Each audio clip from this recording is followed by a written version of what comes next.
Wakanda. Hello and welcome to the Property Simplified show. Today we are on location at the African Heritage House. This is the most photographed house in Africa, and it's a beautiful architectural marvel set on 8 acres. Today we're taking you inside this beautiful place that has 5 rooms. It has a beautiful scenery that makes you want to stay here forever. We're talking about how Alan Donovan conceptualized this house. Find out more about the rich architecture and the beauty on the Property Simplified show. I am your host, Claire Munde. Welcome.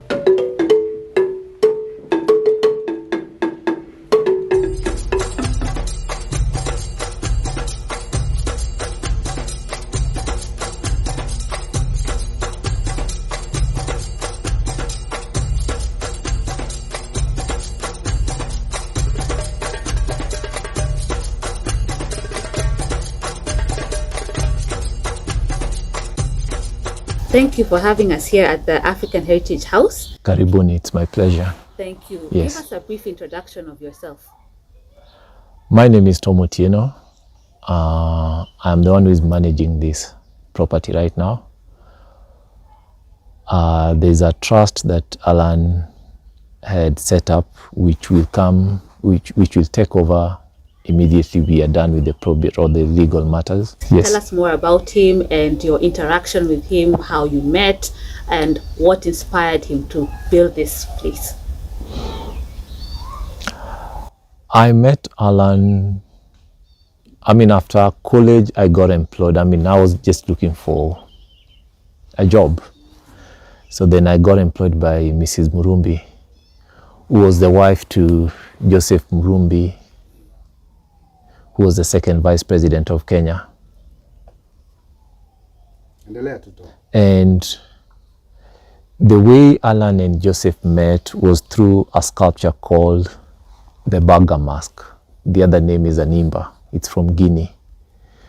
There was an exhibition in Nairobi and Alan went for that exhibition on the first day, and he saw that mask and he paid for it because he liked it. He fell in love with it. But as the rule is, in any exhibition, even if you pay for something, you can't pick it until that exhibition is over.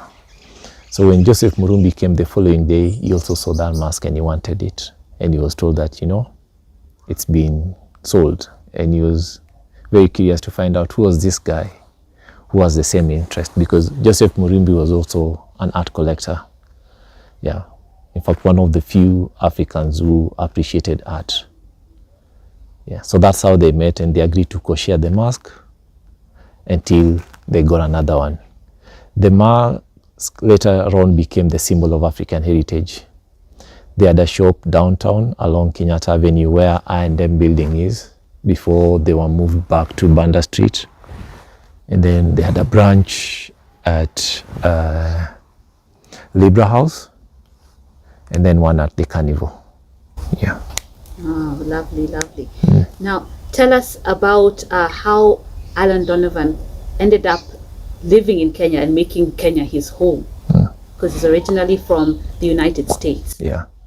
Alan got employed by the US government under the USAID program, and he was posted to Nigeria during the Biafra War, that was in 1968, as a relief officer. So when he went to Nigeria, that's when he fell in love with the African culture. He worked for a bit, then he quit his job and flew to France and bought a van, which he drove all the way until he got to Kenya. And this is the place. All through, he wasn't sure where he was going. He had no clue at all. Yeah. Okay. So when he got to Kenya, this is the place that he decided that he was going to settle in. Okay. So that's how he ended up here in Kenya. Which people can use as accommodation. Yes. Tell us more about them. How many rooms are there? What kind of activities can we expect if we come to the African Heritage House? We have 5 rooms. There's a family room that can take 4 people. There's the master, which is very expensive, and then we have 3 doubles. They have names. We have the Lamu room, Moroccan room, and the Bakuba room. Those are themes, and that's simply because most of the artifacts that you'll find within those rooms are from the regions that I've mentioned. Yeah. So people come here for just to go through the tour and learn about our heritage and see these things that most of them you can't find anywhere right now, because probably the people used to, that technology, that technique has not been passed over to the generation that is coming up now. So a lot of these things are not being done by most of these tribes that used to do them before. So the people come here for the tours only, or they can come here for a tour with a meal, or they can come here for a wedding reception, or even the wedding reception. I mean, wedding ceremony, not the reception. Wedding ceremony. The people who come and do that here. The people who come just to have their private parties here. We've had companies launch some of their products here. Yeah. Oh, lovely.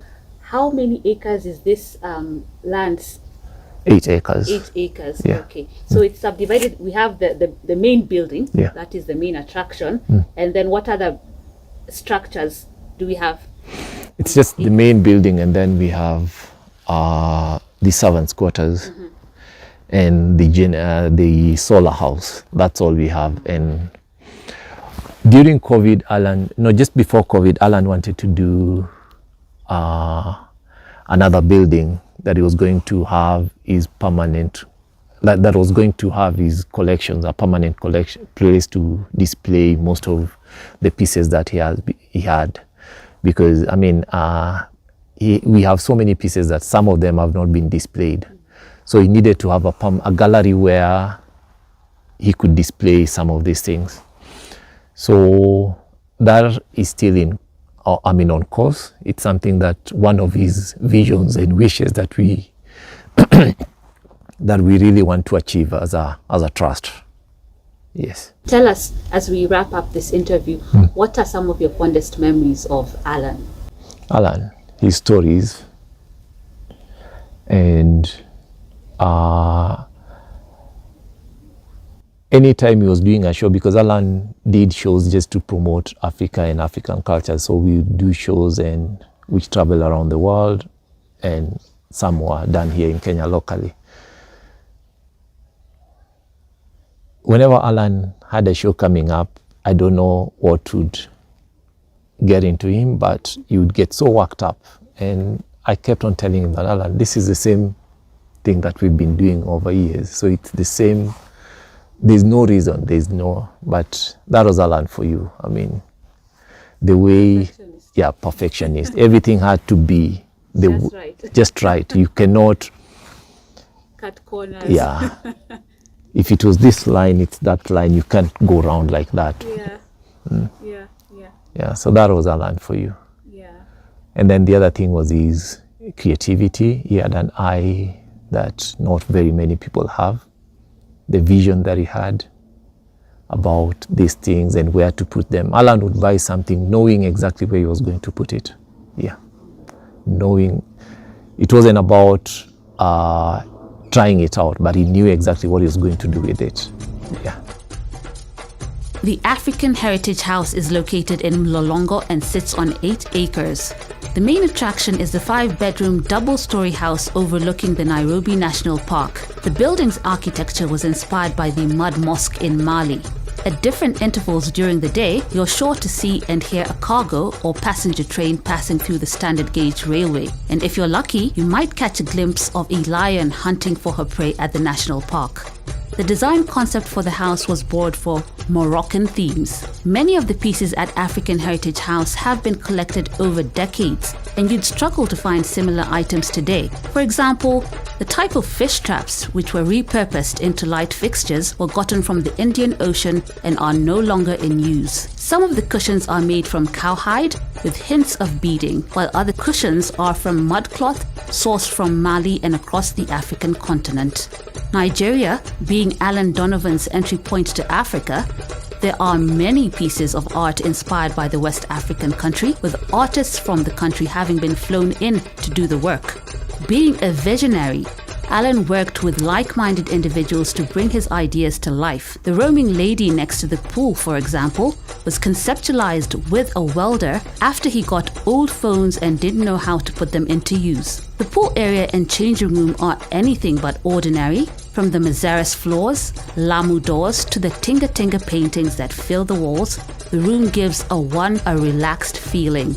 As you head towards the house, the serene greenery gives you a feeling of tranquility coupled with the view of the national park. The ground floor of the house has collections from Alan's wide travels and interaction with design.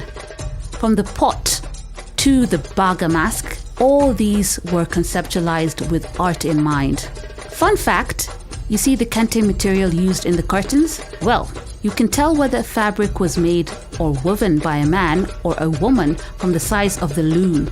According to Tom, men were always moving around while putting the fabric together and would make a narrow loom as compared to women who were mostly in one place, their house, who made a wider loom. Now you know. Going through the corridors leading up to the rooms on the ground floor, you find a lot of beaded artwork. In addition to aesthetics, functionality is another key factor considered in the design of items in this house. On some of the beds, what would appear to be art is actually a safe of sorts for sorting and storing jewelry and other valuables. The bathrooms also have bathtubs with a view that makes you want to stay in all day. Exhibitions are also held in the house with jewelry and clothes up for sale. Some of the items for sale include cutlery that was made by Karen Blixen's chef. The creativity comes out in every corner, like in the piece in the living room on the second floor, which was made out of, get this, a camel's stomach. On the top floor, one gets to take in the view of the park. By the time you've completed a tour of the house, you gain a deeper appreciation for African heritage. Alan, in his visionary and perfectionist style, really went all out to showcase the rich heritage of the continent. Hello! I'm just winding down after doing a tour of the African Heritage House. I hope your mind has been blown as much as mine has been. This beautiful place, and you've learned that there's so much that the African culture has to offer. This has been the Property Simplified Show, and I have been your host, Claire Munde. Until next time, you do have a good one. Bye!